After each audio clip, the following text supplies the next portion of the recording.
Welcome to Abnormal Psychology Inside Out Volume 2.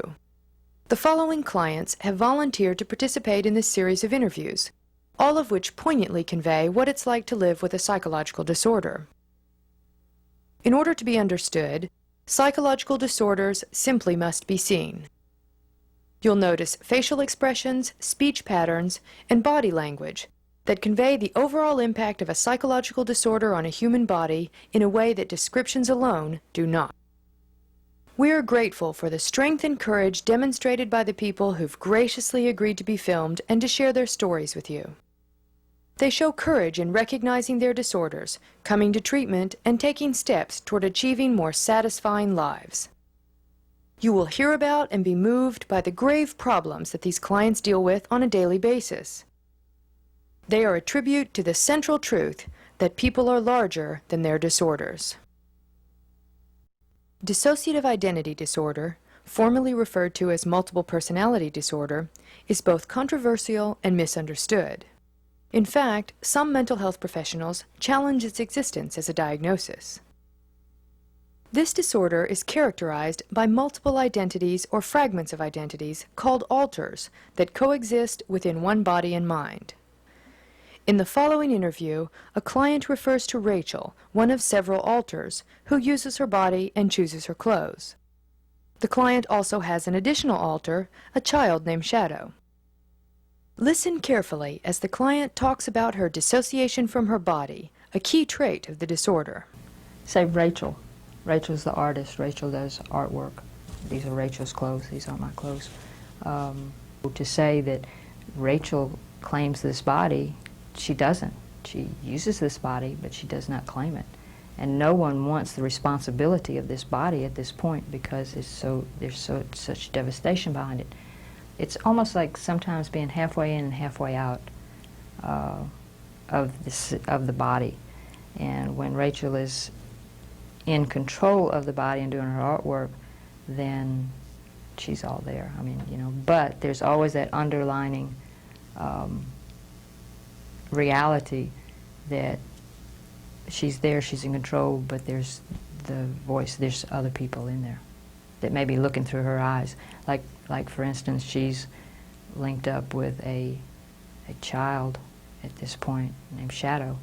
And so when she's doing her art, Shadow's there also looking through her eyes and learning what she's doing, or she's teaching her what she's doing. Like living in the catacombs, in the darkness, because we come from a world that's dark. And it's walking and running through these catacombs, and all of a sudden you meet up with somebody else. And you say, oh, I didn't know you were there. And so you are linked up with someone else in the catacombs for a little while, and then they go off into their own little place. But it's dark, and every once in a while the light will be put on, but briefly. When you've been in darkness for so long, the light is scary. But I guess the goal in therapy would be to lead the children out of the catacombs and out of the dark into some semblance of light. To where you can see co-consciousness, to where you turn the lights on in the catacombs and then you see all the people that have helped you survive right in front of you. The client talks about how her life is out of focus and how she is never alone. She also refers to her reality as relative and fleeting. What people don't understand, when we look out of these eyes, it's out of these eyes through a fog, And up until just recently, and maybe it's because so many people are looking through the eyes at the same time, maybe it's because of being in the dark for so long, but just recently, and it's like you have bits and pieces where the fog is lifted. The difference between seeing things in focus and a little bit off focus. Our world is always constantly a little bit off focus. You have to weigh it against other people's thoughts and other people's realities. We don't possess one reality, we possess many. I'm never alone. It would be nice to be alone, just for 2 seconds, but I'm never alone. After discussing her ideas about the relativity of mental illness, the client alludes to torture and child abuse, which seem to be associated with the onset of dissociative identity disorder in approximately 87% of reported cases, including her own. Mental illness is relative. You know, for you to come into my world, you'd say, I'm mentally ill. You know, well, if I come into your world, there's things that you do that I think are mentally ill too. You know, so it's relative in my opinion. It's just a term. You know, is a way of survival mentally ill? I think it's a misconception. My goal, I guess, if anything, would be to make people aware that MPD, yes, it's just a term, but behind MPD and in that term are real people. There are people, there are children being abused out there as we speak, that are being destroyed, that are being created. You know, MPD people are being created through abuse and torture. And I guess if nothing else, it would be that people out there would believe that it's a real world. The term can be generic, but there is a real world connected to the term. Major depressive disorder is a crippling disorder with serious consequences for people's lives. In this segment, Evelyn describes the feelings of hopelessness and helplessness that led to a suicide attempt, and later, her decision to enter a psychiatric facility where this interview takes place.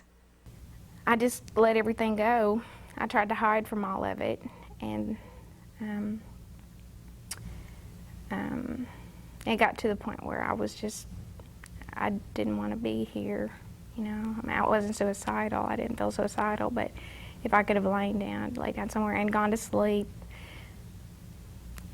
that would have been fine, you know. I wouldn't have minded that. I just wanted to disappear.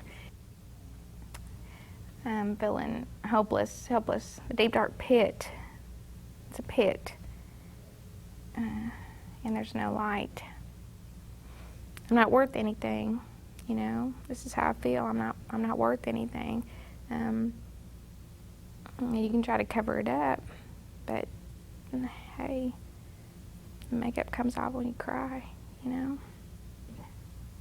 When I did it, it was at a really bad time. Things had been bad for a long time. I'd felt really bad for a long time. And this was the clearest, most rational thought that I'd had for a long period of time. And it actually felt good to make the decision and realize that the amount of pills that I took would be enough to kill me. The following segment answers the question, what does depression feel like to you? Feelings of guilt, emptiness, self-blame, self-hatred, and low or absent self-worth commonly accompany deep depression. Empty.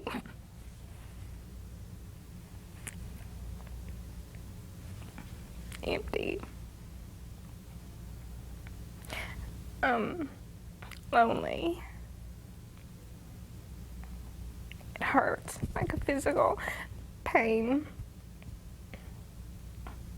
My heart hurts because of my children and the situation that they're in now, because I wasn't able to do what I had to do to make sure they were okay. I couldn't make sure they were okay.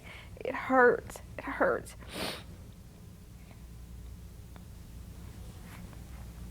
It's just empty, lonely. I don't want to be here. I don't want to feel like this anymore. I don't want to make anybody else hurt.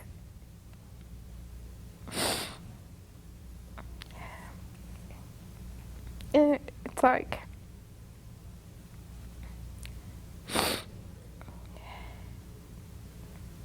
not really existing, really. Or existing in the worst possible way.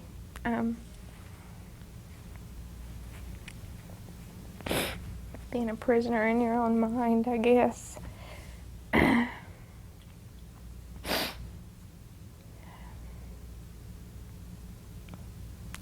hard to describe. Something that you feel, you know.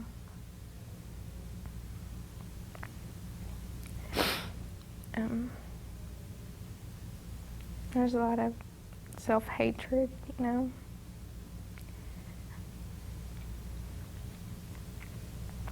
I'm thinking,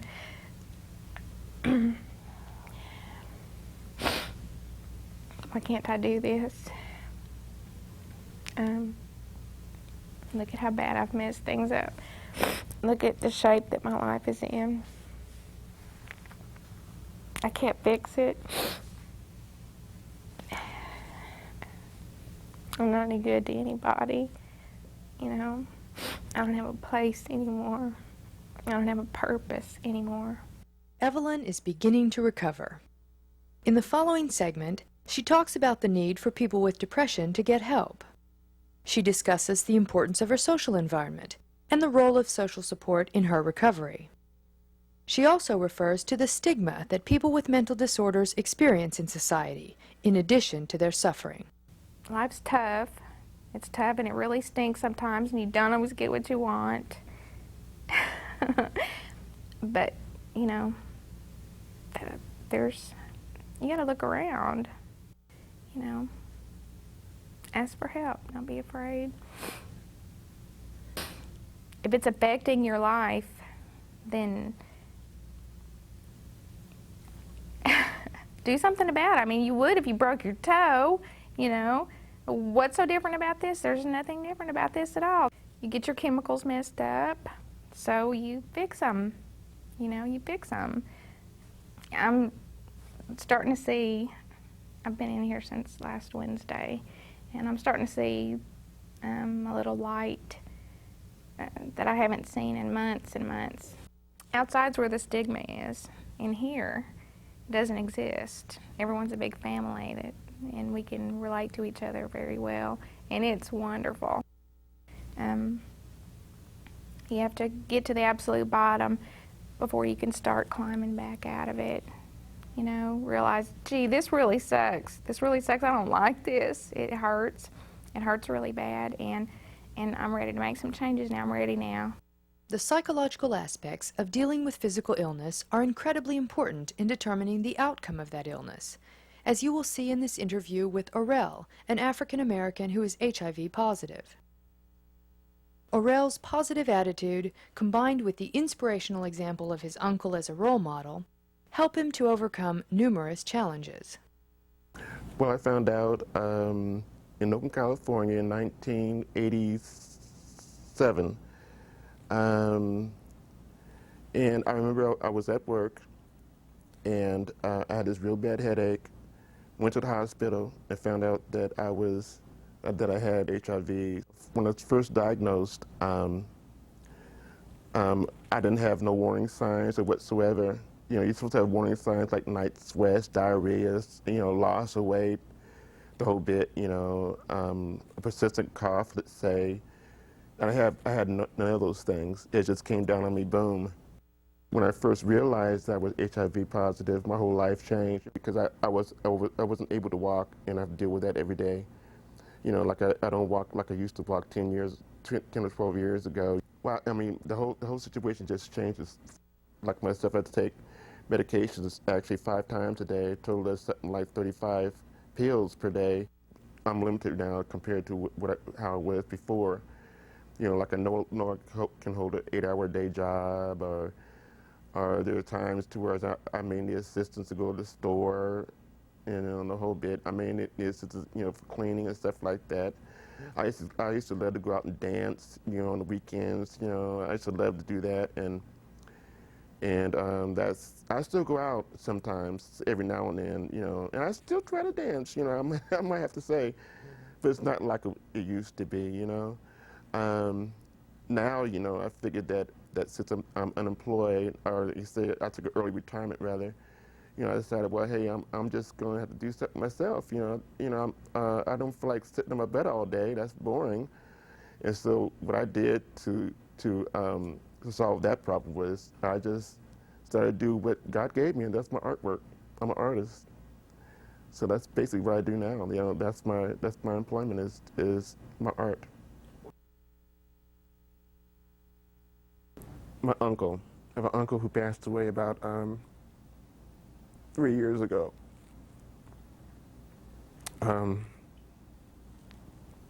He was first diagnosed with GRID, gay-related immune disease, you know. So he's had the virus for years and years. He kept it to himself for years, and he worked every day, went to work and did his thing. He was also in the Army Reserves because his thing was to retire. So time went on, you know, and he was just normal, you know, retired from his job and everything, the position that he had. And so what he did, he went and bought him a RV and traveled all over the place, you know. That's what he wanted to do, his dream and everything. Finally, you know, when I was infected with HIV, he really came out and started talking about it. You know, he really taught me a lot of things about life, you know, about dealing with HIV. You know, because he was just being himself. You know, he just stayed himself until the day he died, all the way until the day he died. You know, but really got me is that he accomplished everything he set out to do. And he was just a beautiful person. Aurel gives witness to the strong impact that social support has on coping with grave illness and dealing with it with dignity. I believe my support system is number one. You know, my mother, my sister, I come from a very large family. You know, I have 7 brothers and sisters, and I have a variety of nieces and nephews, and great nieces and nephews as well. And then my belief in God, I think that's the main thing, and their belief in God as well. I'm not afraid to die because I know that it'll be peaceful because I know my family will be there with me. I won't be alone when I die, so I'm not afraid. Gender identity disorder is a relatively rare disorder and one that is not readily accepted in Western society.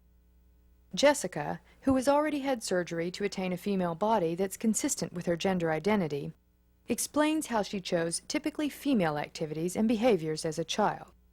The combination of psychological, social, and familial factors is striking as she describes the process by which she came to identify as a little girl rather than as a boy.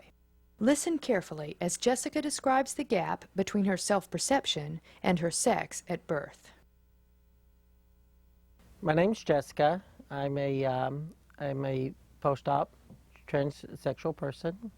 I had surgery 11 years ago. I always felt that I was a girl. I wasn't a boy. And I wanted to be a girl, and I cried because I wasn't a girl. I played with dolls. I had long hair. I didn't have a haircut until my father came back in the picture. I was almost 4 years old before I had my first haircut. I had long blonde hair, and they would roll my hair and curl my hair. I think one of the turning experiences in my life is that I had a skirt that I would wear. My mother would allow me to wear a skirt. This is before I went to school. And I used to wear that skirt, but I remember my father came in the picture, well, I could only wear the skirt if I had blue jeans under it. All of a sudden I had to wear blue jeans and not just the skirt. And when I wanted to, and it's not that I wore it all the time, I wore it when I felt I wanted to do that. So it's not like I wore the skirt all the time, it's just when I want to put the skirt on, I go put the skirt on. Well, in the first grade, it was hard for me. I wouldn't stop crying. I remember they finally had to, actually my brother was a year ahead of me. I think they sent my brother home with me at that time. Took me home because they couldn't calm me down that first day. And the first thing I went for was my skirt. And it was nowhere to be found. And I know that my mother and I remember we looked for hours for that skirt. And everywhere as I could possibly think of to look, she would go look there for me. But I know my father made her throw it away. I was in school now, I was too old to be wearing a skirt. Growing up, it was really tough. It was very difficult. I related well to my mom because my mom was pretty accepting of who I was, or allowed me to express my feelings. And I didn't feel a pressure from my mom. There was a lot of pressure from my father and about how to relate and how to act as a boy. When I told my mother, and I had been in therapy for over a year, it seems like, some time before I told my mother. And that was a hard thing for me. Rejection was a hard thing, especially in my mother and my family. How, they're going to reject me, and what's going to happen to me? And finally, it came to the point my therapist said, well, you've got to do this, or we're not going any further. I mean, it was time. And it took me 2 weekends. First weekend, I had some wine, and I was going to call, then I realized I had too much wine. I decided I drank too much. I couldn't have a good conversation. So the second weekend, I had some wine, but I made sure I didn't drink too much wine. So when I called Mom, it was so emotional for me. And right away, I started crying. And as soon as I started crying, because my mother started crying, and then it was like, oh my God, what's wrong? And I don't know what was going through her mind. And I could not figure out how to get this out. So I just spit it out. I'm a transsexual and I'm going to have a sex change. That's just the way I said it, just like that. I didn't lead up to it. I just said it. And then there was silence, just seemed forever. I'm sure it's just seconds, but it seemed forever. Silence on the line. And then she said, the first thing she said is, well, baby, I've always known that. Jessica describes that in the year preceding her operation, she was uncertain about how she'd be perceived, whether as a man or a woman. She also discusses the transitional year before surgery, in which she lived in her desired gender role. This is a commonly required step that must be taken before sex change surgery is approved by a clinical psychologist or other mental health professional. I feel your gender identity is between your ears, not in your genitalia. And now it's wonderful to have people perceive or see you as who you are and to relate to you who you are. And one of the early things that brought that to mind, really pointed out to me, is when I was in my year of transition before I had surgery, living full-time as a woman. And that was really awkward at first because I was so self-conscious about how are people looking at me, how are they perceiving me. I really look like a woman, I look like a man. What do I do if I have to go to the restroom? I had all these issues I had to deal with. But one is I had a temp job in one of the buildings downtown through a temp service, working downtown in one of the high-rises. And I was waiting for the elevator, and there just happened to be several men there and me. And the elevator got there, and the doors opened, and I was thinking, why is everyone just waiting to get on the elevator? Why is everyone just standing here? And then I realized, oh, they're waiting on me to get on the elevator. And I got on the elevator, and they came on after me. But, we all stood there for a few seconds, and I was thinking, and they were probably thinking, why was this person get on the elevator? And I'm thinking, why is everyone standing here? No one's getting on the elevator. But it's because they were waiting for this woman to get on the elevator first. And people opening doors and doing that. Not that I feel that I can do all those things myself, not to say I can't, but it's just that people seeing you as who you are.